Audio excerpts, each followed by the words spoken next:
mga kababayan, hindi pababayaan. Kahit anong oras, kahit anong panahon, sa sakuna at krisis, may tol kang maaasahan. Usapang tol, usapang tol.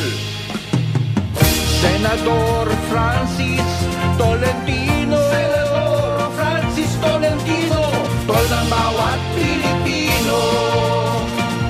Trabaho baka mo, tutok lang dito sa usapang tol. Usapang tol, usapang tol. Senador Francis Tolentino, Senador Francis Tolentino, tol ng bawat Pilipino.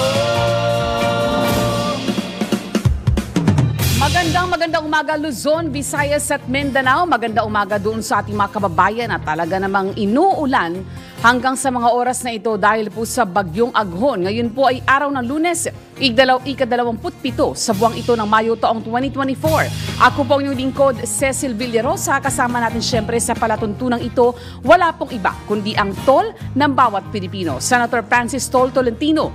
Kung kayo po ay may gustong ipaabot sa mga otoridad, kung kayo po ay may mga nandoon sa mga lugar na apektado po ng bagyong Aghon, pwede po kayo magpadala ng mensahe sa amin sa pamamagitan po ng aming Facebook page ng DWIZ 882 o kaya po pwede kayo magpadala ng mensahe sa amin pong hotline. Ito po yung aming hotline na pwede po kayo magpadala ng mensahe para maiparating po namin yung inyong mga concern sa mga kinaukulan.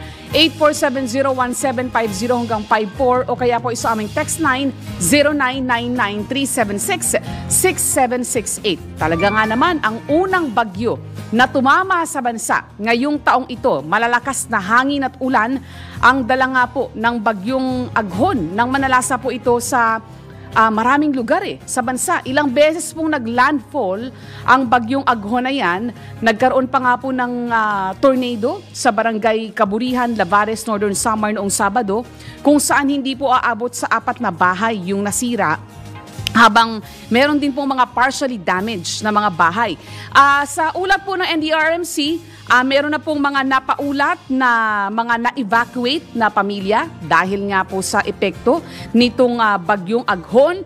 May mga lugar na nakaranas po ng landslide, may mga lugar na nakaranas po ng pagbaha, at meron din po mga lugar na nawala ng kuryente at ng linya ng komunikasyon. At para malaman natin kung ano na ang kasalukuyang galaw ng bagyong Aghon, nasa linya po ng ating komunikasyon si Sir Dan Villamil ng Pag-asa. Good morning po, Sir Dan. Good morning po sa ating mga tagapakinig dito sa DWIZ. Kanina alas 4 ng umaga, huling namataan itong sentro ng mata ni Bagyong Aghon sa layo 105 km silangan ng Baler, Aurora. Isa itong typhoon category na may taglay lakas ng hangin na malapit sa gitna na umaabot sa 140 km per hour at pagbugso na umaabot sa 170 km per hour.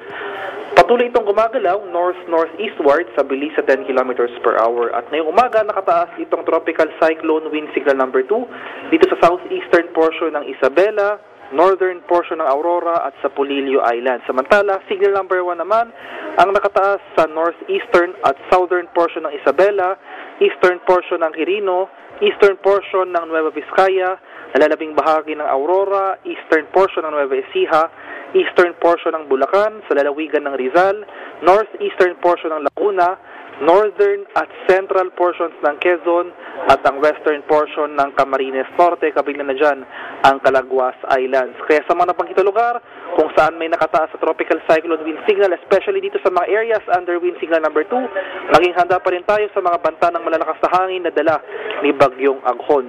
At sa mga pagulan naman, yung heavy rainfall na dulot ni Aghon, asahan pa rin natin itong moderate to heavy rains sa eastern portion ng Isabela at ang northern portion ng Aurora. Kung mapapansin po natin, ay nabawasan na yung mga areas sa mga karasang pagulan na dulot ng rain band si Aghon as compared sa mga nakaraang araw. Pero ngayon pa man, dito sa Metro Manila at sa malaking bahagi pa ng Luzon, kasama na dyan ang area ng Western Visayas, sasaan pa rin natin itong mataas sa tsansa ng mga kaulapan na may mga kalat-kalat na pagulan, pagkulog at pagkilad. Kaya patuloy tayong maging handa at alerto sa mga banta ng biglaang... Sir Dan? Yes po, ma'am. Yes, Sir Dan. Ilang beses naglandfall itong bagyong Opo, Aghon? so yung latest dito po natin, 9 times po siyang naglandfall itong bagyong Aghon. Napansin po namin, Sir Dan, lumalakas yung bagyo from tropical depression, naging severe tropical storm, tapos ngayon typhoon. Hindi po ba usually, sir, pagka ang bagyo tumatama po sa kalupaan, correct me if I'm wrong, sir, usually humihina po yan eh.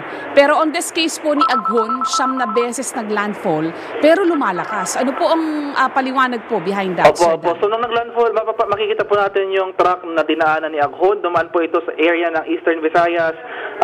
Kumbaga, dumaan po ito sa ating mga karagatan, sa ating inland sea. So, nung pagdaan po niya sa Eastern Visayas at pumuli siya sa karagatan, yung karagatan po kasi dito kumukuha ng lakas ang isang bagyo. So, after landfall, hindi po nangangahulugan, kumbaga, humina ng bahagya yung lakas ng bagyo, pero nagre-intensify po ulit siya nung dumapo na po ulit yung sentro nito sa karagatan. So, yun po yung explanation kung bakit kahit naglandfall na, ay lumakas po yung bagyo. Especially po ngayon, ay binabaybay na po nito ang ating karagatan sa silangan ng ating bansa. So, tuloy-tuloy na po yung pag-intensify nito at pag-accelerate papalayo po sa ating kapuluan. Okay. Wala na po tayo inaasahan na panibagong landfall. Wag naman po sana, Sir Dan. So, inaasahan po natin sa ngayon, magpapatuloy na po yung generally northeastward na paggalaw nito, and possible po ng exit ito sa ating Philippine Area of Responsibility ay Wednesday afternoon or evening po. Miyerkules ng hapon. Yes, Medyo may kabagalan yung bagyo. Noong una po yung naging tropical depression, 30 kilometers per hour. Ngayon po bumagal naman. Opo. So, usually, yan po yung nangyayari pag nagre-recurve yung bagyo. So, may kabilisan po yung unang galaw niya, bahagay po yung babagal, tapos pag nag-iba na po yung direksyon, ay unti-unti naman po yung bibilis. So, inasan po natin, ngayong araw hanggang sa Wednesday, magpapatuloy na po yung pag-accelerate o yung pagbilis ng galaw ng bagyo. Okay po. Maraming salamat, Sir Dan. Maraming salamat po, mga umaga. Yan po si Daniel Villamil, ang weather forecaster ng Pag-asa. Samantala, puntahan na po natin ang ating mga headlines. Ang balitang ito ay hatid sa inyo ng Fuji Denso Home and Commercial Appliances, where you get reliable, durable, and energy-saving products. Upgrade your usual appliances to Fuji Denso HD Inverter Appliances. Fuji Denso, quality above all. Upgrade your home, upgrade your business with Fuji Denso, quality above all. Ang balitang ito ay hatid sa inyo ng M. Luwilier. Basta kwarta padala, mag-M. Luwilier na. Lahat sigurado. Ang balitang ito ay hatid sa inyo ng Technogas Technique Kitchen Appliances. Technogas Technique is available in appliance stores nationwide. Furnish your kitchen with Technogas Technique appliances. Technogas Technique, your cooking partner. That's the Technogas Technique. mga malalaking balita. Pinag-uusapan mga balitang bagong-bago sa DWIZ Headlines. Sa ulo ng ating mga balita ngayong maulang araw ng Lunes ng ika-27 ng Mayo taong 2024, Bagyong Aghon bahagya pang lumakas, 4 katao sugatan. DWIZ Balita. Pag-ulan asahan na sa susunod na mga araw ayon sa Pag-asa. DWIZ Balita. Presyo ng baboy sa bansa tumaas. DWIZ Balita. Investigasyon sa Pogo nalilihis na. Bamban Mayor Guo muling pinasisinungalingan ang pagkakakilanlan. DWIZ Balita. At PIDEA leaks, hindi raw dahilan ng pagsipa kay Senator Juan Miguel Zubiri. Ayon po yan sa Senado. Mga balitang updated, mga isyong updated, mga komentaryong updated sa Usapang Tol. Kasama si Senator Tol, Senator Francis Tolentino, Tol ng bawat Pilipino, at Cecil Villarosa. At ngayon sa detalye ng ating mga balita, bahagya pang lumakas ang bagyong Aghon na muling namataan sa layong 75 kilometro mula silangan ng Aurora. Ayon sa Pag-asa, ang bagyo ay may taglay na hanging aabot sa 140 kilometers per hour malapit sa gitna at pagbugsong aabot sa 170 kilometers per hour. Kumikilos ang bagyo hilagang silangan sa bilis na 10 kilometers per hour. Itinaas ang Tropical Cyclone Wind Signal number 2. Babala po ng bagyo ito sa southeastern portion ng Isabela. Gayon din po sa hilagang bahagi ng Aurora. Habang Signal number 1 naman sa hilagang silangan ng katimugang bahagi ng Isabela. Gayon din po sa silangang bahagi ng Quirino, eastern portion ng Nueva Vizcaya at nalalabing bahagi ng Aurora. Gayon din po sa silangang bahagi ng Nueva Ecija, silangang bahagi ng Bulacan, hilagang silangan ng Laguna, hilaga at gitnang bahagi ng Quezon, gayon din po sa kanlurang bahagi ng Camarines Norte. Asahan namang lalabas ng Philippine Area of Responsibility ang bagyong Aghon sa Miyerkules ng hapon. DWIZ Balita. Ang binabanggit nga po ng Pag-asa, 9 na beses naglandfall yung bagyo. Una po yan naglandfall sa Humonhon Island, Eastern Samar, Giporlos, Eastern Samar. Pangatlong landfall po niya, Basyao Island, Catbalogan, Samar. Pang-apat, Canduyong Island sa Catbalogan pa rin po. Pang-5 sa Batuan, Masbate. Pang-6, Masbate City. Pang-7 landfall po sa Torrijos, Marinduque. At kagabi nga po, yan naman ay naglandfall sa Patnanungan, Quezon. Samantala, sa kaugnay pa rin pong balita, posible nang ideklara ng Pag-asa ang formal na pagpasok ng panahon ng tag-ulan sa mga susunod na araw. Yan po ang inanunsyo ni Pag-asa Deputy Administrator for Research and Development, Marcelino Villafuerte II, kasabay ng pagkagupit ng bagyong Aghon.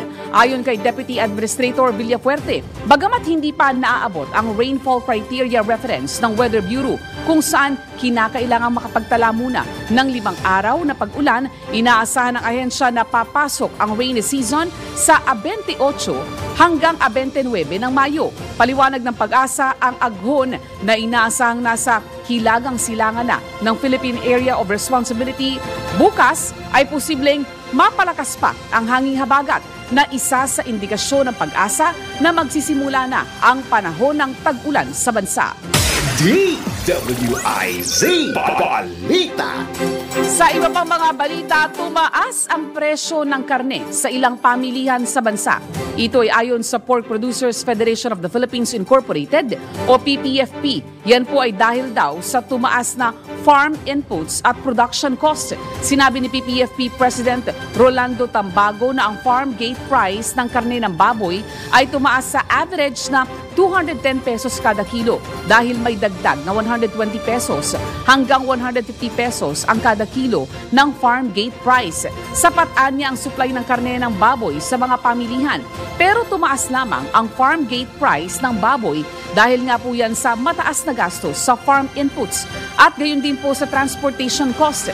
Sa ngayon pumapalo sa 320 pesos hanggang 350 pesos ang kada kilo ng karneng baboy.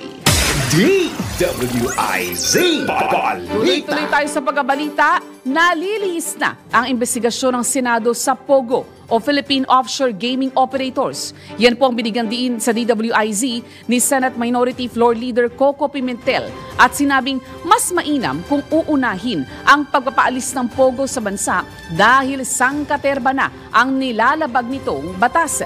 Ipinunto pa ng Senate Minority Floor Leader na mabuti pa ang mga kasino dahil tunay na Pilipino talaga ang nagtatrabaho. Hindi anya tulad ng POGO hubs na pawang mga dayuhan ang nag-ooperate. Bakit naging tungkol sa kanya ang hearing? Ang hearing kasi tungkol dapat sa POGO yan eh. Oo, balik tayo sa POGO mga kababayan at magkaisa tayong lahat na paalisin na yan, pagbawalan na yan POGO dito sa Pilipinas. Huwag na muna natin gawing komplikado yung usapan na sasabihin lahat ng gambling pagbawalan na. Hindi mangyayari yun. Kaya unahin, step by step tayo. Unahin natin yung POGO. Pagbawalan na yung POGO, una sa lahat, kahit hindi Pilipino ang nagsusugal dyan, tinatarget natin ang ating kapitbahay. Hindi magandang asal yan na ang Pilipinas nagiging host ng isang activity na masama tapos tinatarget natin yung ating kapitbahay. Pangalawa, ang mga nagtatrabaho sa POGO hindi man Pilipino. So violation pa rin ng labor law natin.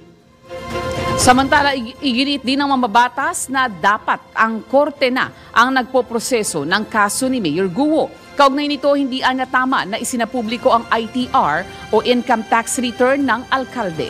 Kailangan kasi yung kay Mayor Luo, dapat yan sa korte na yan eh. Kasi siyempre para naman yung kunyari may magtatanong sa kanya na abogado, pwede mag-object yung counsel niya. Sa Senado, hindi maka-object ang counsel niya eh. Tapos meron din turn na siya naman na magpipresenta ng ebidensya niya. Ganon yun eh. Dito sa Senate investigation, pinuntahan na ang SALN, pinuntahan na ang ITR. Dapat nga hindi pinag-uusapan sa publiko yung ITR na yan eh. So kung ang gusto nila talaga ay iba na, hindi na pogo tungkol na sa tao, korte na po yan. Yan po ang tinig ni Senate Minority Floor Leader Coco Pimentel sa panayam ng DWIZ. DWIZ Balita. Sa iba pang mga balita, malaya si Senator Ronald Bato de la Rosa na ituloy ang investigasyon sa kontrobersyal na PIDEA leaks. Yan po ang binigyan diin ni Senate President Francis Cheese Escudero matapos nga pong linawin na ang gumugulong na investigasyon hinggil sa nasabing isyu ay hindi ang dahilan kaya napatalsik si Senator Juan Miguel Zubiri bilang Pangulo ng Senado. Kung si Senator de la Rosa anya ang dahilan ng pagkakatanggal ni Senator Zubiri sa pwesto ay hindi na sana humaba pa ang proseso dahil ang senador mismo ang kanilang patatalsikin. Samantala, naniniwala naman ang Senate President na hindi makikiisa sa minority bloc ang tinatawag na Magic 7 na nagsipagbitiw sa kanilang mga committee chairmanship nang bumaba sa pwesto si dating Senate President Zubiri.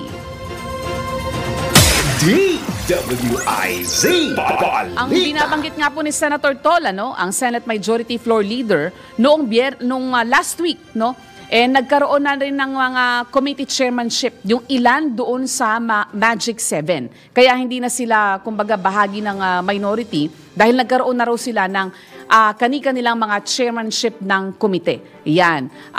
Pagbalik ni Senator Tol, alamin natin ulit kung ano yung mga, kasi nakumpleto na yan yung chairmanship ng mga committee, bago po magkaroon ng sinedye adjournment ang Kongreso noong nakalipas po na linggo. Samantala, tuloy-tuloy po tayo sa ating pagbabalita. Kaugnay pa rin po ng ating binabantayan na bagyo. Itong bagyong Aghon, based po doon sa huling tala ng NDRRMC, nasa 2,734 na katao na ang naapektuhan po ng bagyo. At bulto po sa kanila ay kailangang ilikas. Higit 500 katao naman ang nananatili sa mga evacuation center. Anyway, mag-jump muna po tayo ng ating topic dahil ngayon po ay araw ng Lunes. Pagka ganitong araw ng Lunes, inilalaan po natin ito sa usapin ng trabaho o usapin ng paggawa. At kaugnay po niyan, ayan, makakasama natin maya-maya lamang po ang Dole Caraga. Usapang trabaho, overseas at lokal. Okay, nasa linya na po ng ating komunikasyon via Zoom si Dole Caraga Regional Director Geoffrey Suyaw. Magandang umaga po, Director. Magandang umaga po sa ating mga tagapakinig. Magandang umaga po sa inyo, ma'am. Ayan, parang nasa opisina na ho kayo Napakaaga ho. Nasa bahay pa po, pero okay. Papunta na pagkatapos po nito kasi may flag ceremony po tayo ngayong umaga. Ayun, at tuloy ang flag ceremony. Kamusta po ba ang lagay ng panahon dyan sa Caraga? Anong bayan ho kayo dyan sa Caraga, sir? Andito po tayo sa Regional Center ng Caraga, sa Butuan City po. Medyo nung mga nakaraang araw, napakainit. Pero nung simula nung pumasok po yung bagyo sa Philippine Area of Responsibility, medyo kumilimlim at may mga pag-ulan-ulan po ng bahagya. Ay ngayon po, may pag-ulan pa rin ho ngayong... wala naman po ngayon, pero kahapon, sandaling-sandali lang. Ayun, panaka-naka ho, yung nararanasang pag-ulan. Opo. Pasensya na po sa Tagalog ko. Opo, panaka-nakang pag-ulan. Anyway po, Director, meron pong naging kautusan si Pangulong Marcos noong May 1 na magkaroon po ng review doon sa umiiral na sahod sa iba't ibang mga rehiyon sa bansa. On the part of Caraga Region, sir, ano na po ang update? Opo, ang Caraga Region po ay nagpasa po ng ating wage order number 18 para po sa bagong minimum wage ng ating mga manggagawa sa private sector, sa pribado po na pagawaan. At naging epektibo po ito in 2 tranches, dalawang hati po. Una, naging epektibo noong January 1 ay 20 pesos ang naging dagdag na sahod, naging 370 po ang ating minimum wage. Ang ikalawang tranche po ay dagdag na 15 pesos, naging epektibo po noong Mayo 1. At sa kabuuan po, sa ngayon ay 385 pesos na po ang minimum wage natin sa pribadong sektor. At in total, 35 pesos po ang naibigay na dagdag sahod sa mga minimum wage earners po natin dito sa Caraga region. Yun po, either in agriculture or in other industries, no? Pantay-pantay po ang increase na naibigay po natin. Pagka ganyan, Director, na nito lang palang Mayo nagkaroon ng huling wage adjustment, ano po, pwede na bang magsagawa agad ng consultation para pag-usapan yung another round of wage hike? Yung consultation naman po, pwede naman po natin gawin in every monthly meeting po natin. Kasi every month po, buwan-buwan po ay nagkikita naman at nagmi-meeting naman ang members ng ating Regional Tripartite Wages and Productivity Board na nandyan po hindi lang ang Department of Labor and Employment, kundi andyan din po ang NEDA, andyan po ang DTI at mga representatives po ng ating mga workers at ating mga employers. Tripartite po ang composition ng ating wage board. At ang mangyayari po ay pwede po kaming mangonsulta sa mga relevant na mga government agencies. Iimbitahin po natin sa ating meeting, no? Or ibang mga grupo like employers groups or workers groups, no?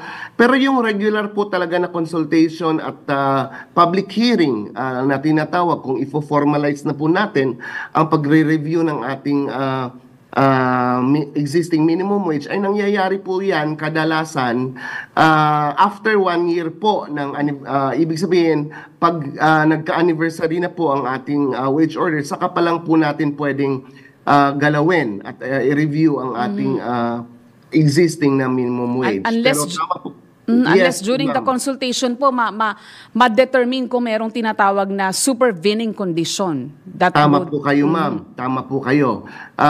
Yun po ay nasa RA 6727 po yung batas po natin.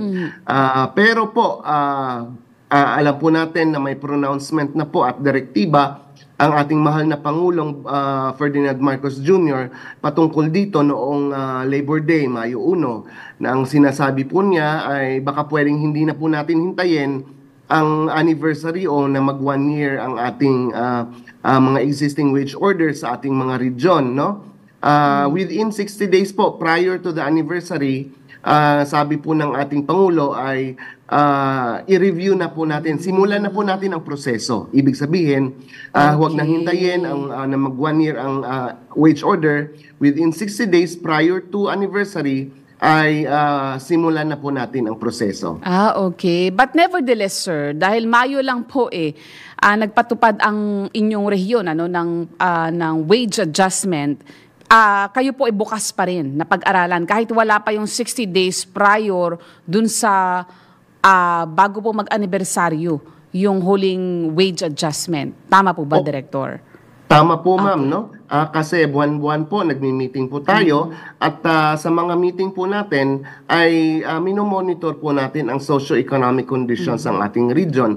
At sa tulong po ng ating mga ahensya ng gobyerno, DTI, ang NEDA at ang iba pa like Philippine Statistics Authority, kung magbibigay sila ng mga latest results ng kanilang mga surveys at mga datos, ay diyan po natin nakikita at yung sinasabi po ninyo kanina na pag may makikita po tayo na supervening condition that na magwawarant po at ng review, ay diyan po tayo magdedesisyon ang board, no? So even before 1 year po ay pwede nating gawin yan kasi minomonitor naman po natin ang kondisyon ng ating region. Yun po. Okay po, Director. Si Senator Tol ay andito na, kasama na natin si Senator Tol. Andyan nakalag na raw si Sentol. Sige, okay. Sige.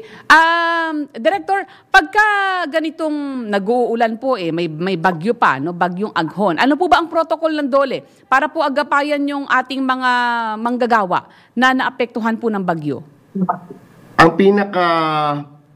programa po ng Department of Labor and Employment na upang magbigay ng assistance po sa ating mga manggagawa na nasa krisis kagaya po ng El Nino na nangyari po sa atin, at ito yung pagbabagyo po ay pag sila po ay nasalanta at naging biktima, ay andyan po ang Department of Labor and Employment sa pamamagitan po ng ating programa na tulong panghanap buhay sa ating mga displaced workers. Ito po yung tupad, no? Ito po yung pinaka mas mabilis at makakapagbigay ng assistance po sa ating mga manggagawa. Okay, Senator Tol, good morning po. Oo. Nakikinig lang ako kay Director. At, magandang umaga po, mahal na Senator. Magandang umaga. Anong region ka ulit, Director? Caraga region po, Region 13. Caraga, oo. Pero bago pa lang bumagyo, hindi naman kayo tinamaan. Talagang umuulan-ulan ng konti dyan sa Caraga region. At maswerte kayo dyan kahit nag-El Nino ay may mga patak ng ulan. Opo, malaking tulong po at maginhawa para sa ating mga farmers po na naapektuhan ng El Nino. Ayun, oo. Cecil, at tayo ay nandito pa rin hanggang ngayon sa Bacolod at dito naman ay hindi maulan. Walang ulan, umulan lang ng konti pero halos walang bagyo rito kasi meron pa nga ditong Bacolod Inasal Festival ngayon sa Bacolod City at patuloy po yung ROTC Games. Ayun. Teka, magpaalam muna tayo, Sentol, kay Director Suyaw. Director Suyaw, marami pong salamat. Maraming salamat, Director Suyaw. Maraming salamat po, Senator. Good morning. Thank you very much. Alright po. Good morning. Maayong buntag. Maayong buntag. Yan po si Director Suyaw ng Caraga Dole region ng Dole Caraga region. Ayan po. At Sentol, buti pa dyan sa area ng Bacolod maganda ang panahon. Maganda ang panahon, although umuulan-ulan, meron nga ditong Bacolod Inasal Festival na nagtapos kagabi. At ngayon namang umagang ito simula na yung mga actual games dito sa ROTC Games at 7 o'clock ang start. Kagabi naman natapos yung Miss ROTC kung saan nanalo yung tiga University of Negros Recoletos, second place po yung tiga Siquijor at third place po yung tiga Antique. So wala pa kami pahinga rito, Cecil. At tuloy-tuloy ito at mamaya simula na lahat, boxing, basketball at lahat na. So dito muna tayo ngayon sa Bacolod City, bagamat alam natin yung hagupit din ng bagyo dyan sa ating mga kababayan kung saan ako galing sa Region 4A, lalong-lalo na sa Quezon. So, oo nga, Quezon. Doon naglandfall kagabi, Sentol sa Quezon Oo, at kagabi nga, kahapon nga ka-text ko pa si Governor Helen Tan ng Quezon. So, magandang umaga sa ating mga taga-subaybay at ako'y naandito muna sa Bacolod City. Pero bukas nandiyan ako sa Maynila, Cecil. Ayun, Sentol. Kayo ay aabangan namin dito sa Maynila, Sentol, at bibigyan mo kami ng update kaugnay dyan sa mga pangyayari dyan sa Bacolod, lalo na dyan sa ROTC Games. Visayas Leg ang tawag po dito. Visayas Leg. Kumusta dyan sa Maynila? Maulan ba sa Maynila ngayon? Makulimlim, Sentol. Itong weekend, panaka-naka yung pag-ulan na naranasan sa Metro Manila, particularly sa Quezon City. At sa mga oras na ito, Sentol, makulimlim ang papawirin. Ay di natagdagan na yung tubig siguro sa Angat Dam at sa Laloma. Pero ano pa rin, Sentol, 178 meters level, yung ang antas ng tubig sa Angat Dam, below minimum operating level pa rin. Pero natagdagan na yan kahit paano. At saka yung kapaligiran, naigsan ng kaunti. Hindi na ganun kainit at medyo hindi na yung init ng mga nakaraang linggo. May tulong na yan kahit paano. Yes. Ang binabanggit, Sentol, ng Pag-asa, inaasahan na sa mga susunod na araw, baka raw ideklara na yung pagsisimula ng panahon ng tag-ulan. Tag-ulan. Ayun, kahit ang DTI, yung voluntary price control natin hanggang July 10, ay may tulong pa rin yung kahit paano doon sa mga tayong lahat na apektuhan ng El Nino. Pero dito sa Bacolod, maganda ang panahon at tayo sinasabi ko nga, napakaganda ng reception dito ni Mayor Benitez at ng mga kababayan natin sa Bacolod doon po sa ROTC Games 2024. Okay, Sentol, tayo magbigay daan po muna sa maikling commercial break. Nagbabalik po ang programang Usapang Tol at kaugnay pa rin po ng ating binabantayan na epekto ng bagyong Aghon. May mga nabanggit po natin kanina, may mga lugar na nawala ng supply ng kuryente, kagaya po sa area ng Camarines Sur, Masbate at Leyte, pati na rin po sa Eastern Samar. Meron din pong nagkaproblema sa komunikasyon, partikular na po sa POV Corpus at San Jacinto, Masbate. Ngayong araw, tinatangka po natin na makakuha ng interview dito po sa mga lugar na talagang direktang tinamaan po, hinagupit nitong bagyong Aghon. Apat na po yung napaulat na nasaktan dahil dito sa bagyong Aghon, kauna-unahang bagyo po na tumama sa Pilipinas ngayong taon. Nandiyan na ba? Meron na ba tayo? May makakapanayam na ba tayo? At meron din po mga napaulat na landslide sa kabaan ng Daang Maharlika, sa San Isidro, Northern Samar, at San Julian, Eastern Samar. Pero ang kagandahan po, mabilis na mga nakapagsagawa ng clearing operations. May mga lugar din po na binaha, pero may mga lugar din po na naging mabilis naman yung pag-subside ng pagbaha. At meron din po mga na-stranded ng mga pasahero sa mga pantalan at maging sa mga bus terminal. At batay po sa report ng Philippine Ports Authority, umaabot po yan sa higit 7,000. Higit 7,000 pasahero yung mga na-stranded sa iba't ibang mga pantalan. Sa Palawan po ay nasa 1,602 ang mga stranded. Sa Manila North Port naman ay nasa 1,543 yung mga na-stranded. Batay po yan sa datos na mula po sa PPA kahapon. At kaugnay pa rin po ng epekto ng bagyong Aghon. Makakapanayan po natin si Office of the Civil Defense Region 5 spokesperson Gremil Alexis Naz. Magandang umaga po, Sir Gremil. Hello, ma'am. Hello, ma'am. Magandang umaga po sa lahat po nang nakikinig sa atin ngayon. Yes, sir. Sir, ang Region 5, kasama po ang Masbate sa mga lugar kung saan nag-landfall po itong bagyong Aghon. Kamusta na po ba ngayon ang sitwasyon, sir? Diyan po sa inyong area of responsibility. Sa ngayon po, may mga reported pa po sa amin as of yesterday, pero hinihintay lang po namin yung information kung nag-decamp. Teka, paputol-putol lang po. Na po sila totally. And yung hinihintay na po namin na information ay yung 200. Hello po, ma'am? Yes, sir. Sir, napuputol-putol lang po kayo, sir. Pwede pong pakiulit, sir, yung una niyo pong binanggit, sir. Baka po epekto rin ng bagyo yan, sir. Go ahead, sir. Hinihintay lang po namin if nag-decamp na po yung mga evacuees po namin sa Camarines Sur na 246 families or 829 persons po. And yung natitirang 11 na stranded na in-evacuate po ng provincial government dyan po sa Catanduanes po. Sir, sa mga oras na ito, kamusta po ba, sir, ang lagay ng panahon dyan? Anong bayan po kayo particularly dyan po sa Region 5? Ang station po namin ay dito po sa Legazpi City. Legazpi pero City. Nakakaramdam pa rin naman po kami as of the moment ng mga pag-ulan, pero hindi na po ganun kalakas gaya po nung weekend. Talagang matindi ho yung naranasan yung pag-ulan dyan ho sa inyong lugar nitong weekend. There are times po na moderate to heavy rains po. Pero yung mga nakaramdam ng mga malalakas na pag-ulan ay doon po sa Masbate. Pero as of the moment po, wala na rin naman pong evacuees po doon. Nag-decamp na po dyan sa Masbate nung Sunday. Yung mga lumikas po na naapektuhan po ni Aghon. Kasi nung sa amin pong dumaan, nasa tropical depression po siya. Ayun. Nasa tropical depression pa lang itong bagyong Aghon. Kamusta, sir, ang sitwasyon ngayon sa Batuan, Masbate? Kung saan po naglandfall ang bagyo?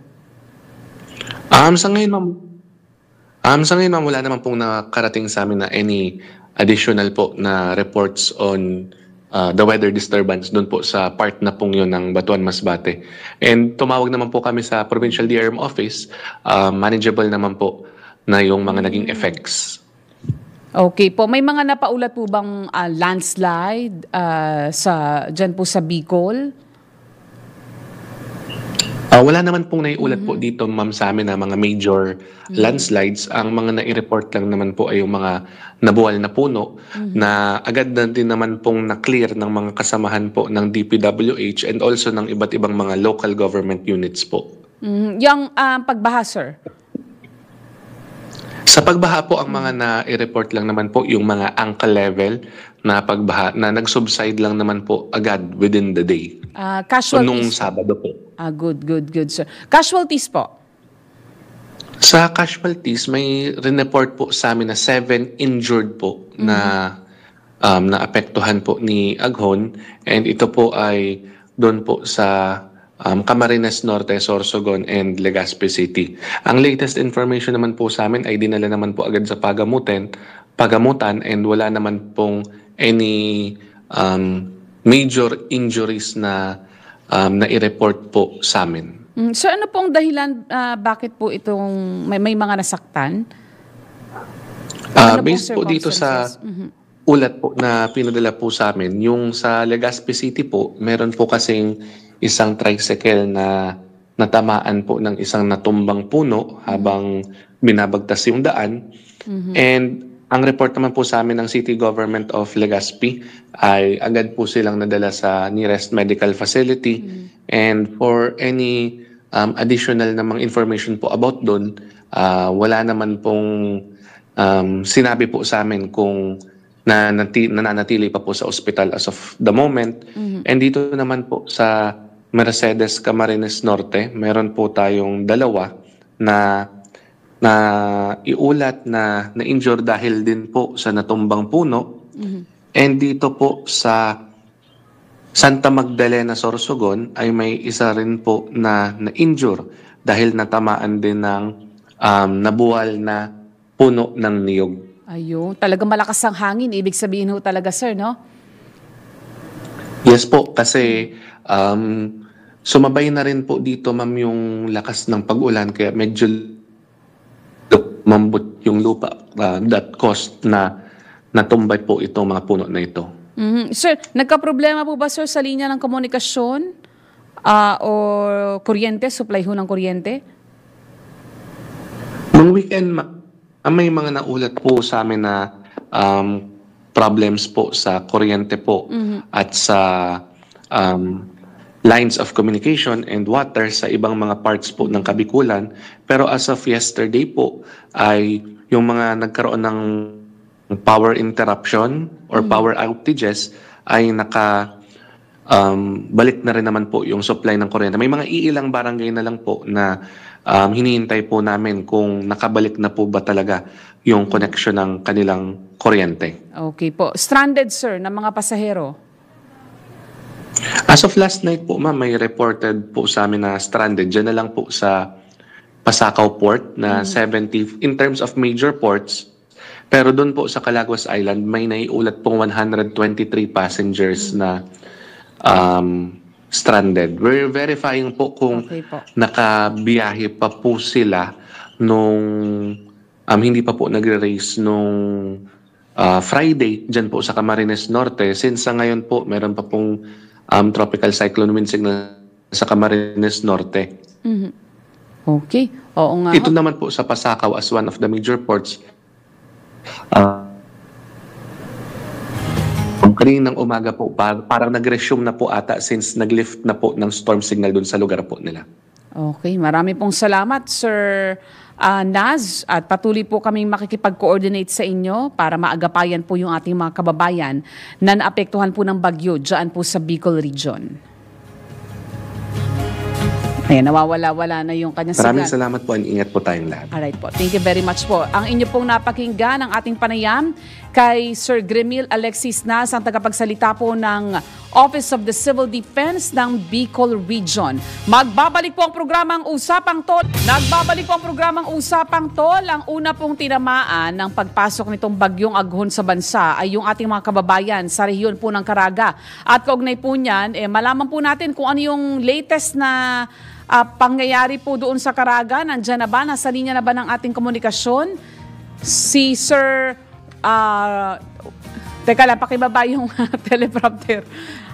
Si Sir Ronald Anthony Briol, ang tagapagsalita po ng OCD Caraga. Magandang umaga po, Sir Anthony o Sir Briol. Yes, ma'am. Good morning po, ma'am. Yes, sir. Sir, assessment po, damages, casualties, ano po yung mga insidenteng na monitor po ninyo nang humagupit po ang bagyong Aghon dyan po sa Caraga? As per assessment, ma'am, na ginawa natin coordination sa mga local PRM officers doon sa ating mga concerned LGUs, particularly po sa probinsya ng Dinagat Islands at saka sa probinsya ng Surigao del Norte.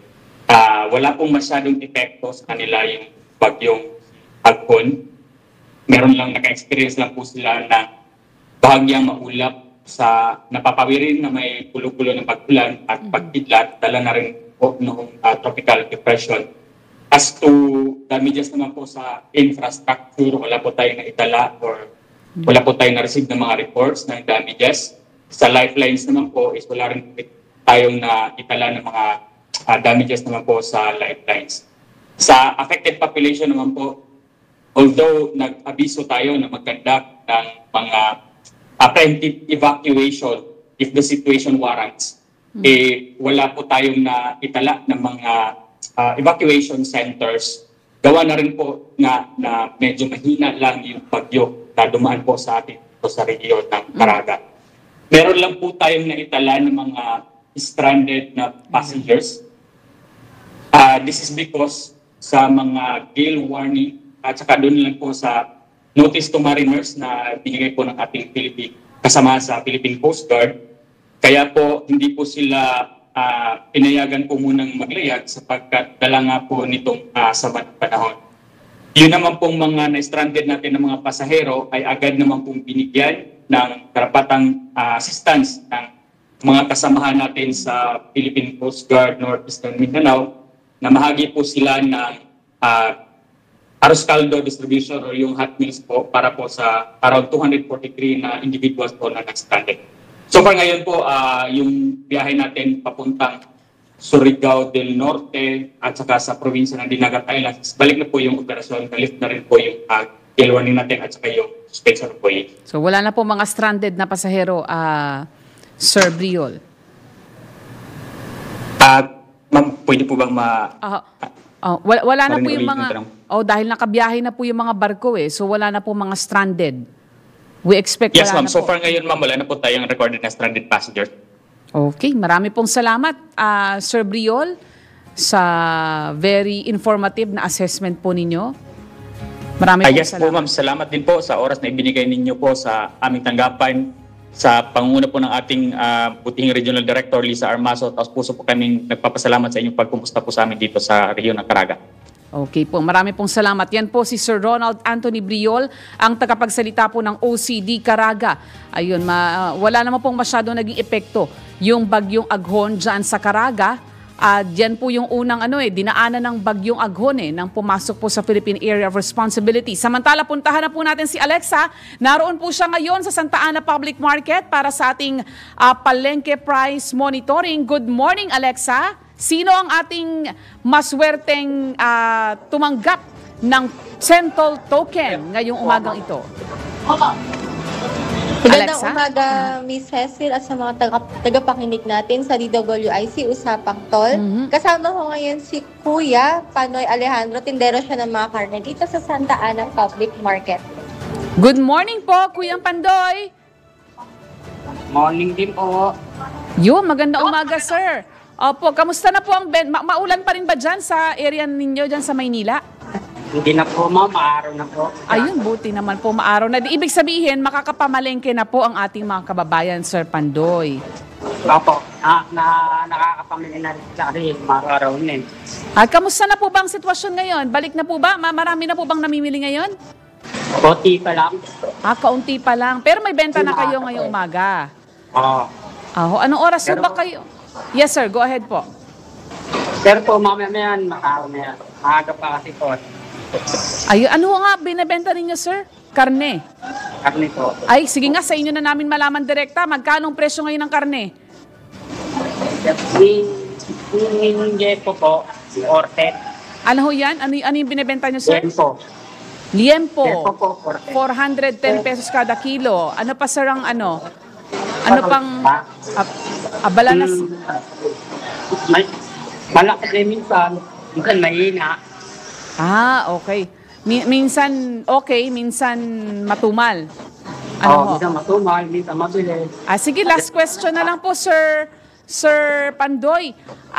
Tumaas po ba o bumaba ang presyo ng karne? Tumaas po. Tumaas. So, yan din nga po yung monitoring ng ng grupo ng mga hog raisers eh. Magkano ho ang tinaas, sir? Magkano po ang tinaas? Po? 30. 30 pesos kada kilo. Okay, anyway, maraming salamat, Sir Pandoy. At salamat dito. Ayan, mukhang suot na niya, Alexa, yung apron ni Sentol. Ayan, suot na ni Sir Pandoy. Maraming salamat po, Alexa. Babawi kami sa iyo bukas, Alexa. Bibigyan mo kami bukas ng presyo ng kada bilihin na iyong mamomonitor. Yes, Ms. Cecil. Maraming salamat din po at magandang umaga. Ayan po si Alexa Avila, nag-uulat po ng live mula po sa lungsod ng Maynila. Samantala, bigyang daan po muna natin ang mahalagang mensahe mula po kay Sir D. Edgard Cabangon, ang chairman po ng Aliw Broadcasting Corporation. Let us be thankful for those who don't like us. They make us a better person. Those who love us, they make our hearts glow. Those who envy us, they make our self-esteem grow stronger. Those who care for us, they make us feel important. Those who come to our lives, they make us who we are today. Those who pray for our success, they make us so blessed. Thank you, dear Lord. Thank God, thank God, thank God. Have a great week ahead. God bless you. Sumisilay na po ang haring araw sa mga oras na ito dito po sa area ng lungsod ng Pasig at sumainyo po ang isang oras na balitaan at talakayan dito po sa programang Usapang Tol. Sa ngalan po ni Senator Francis Tol Tolentino, ako po ang inyong lingkod, Cecil Villarosa, ang tabayanan ng susunod na programang Pasada Balita kasama si Kuyang Johnny Bañez. Senator Francis Tolentino, Senator Francis Tolentino, tol ng bawat Pilipino, tol ng bawat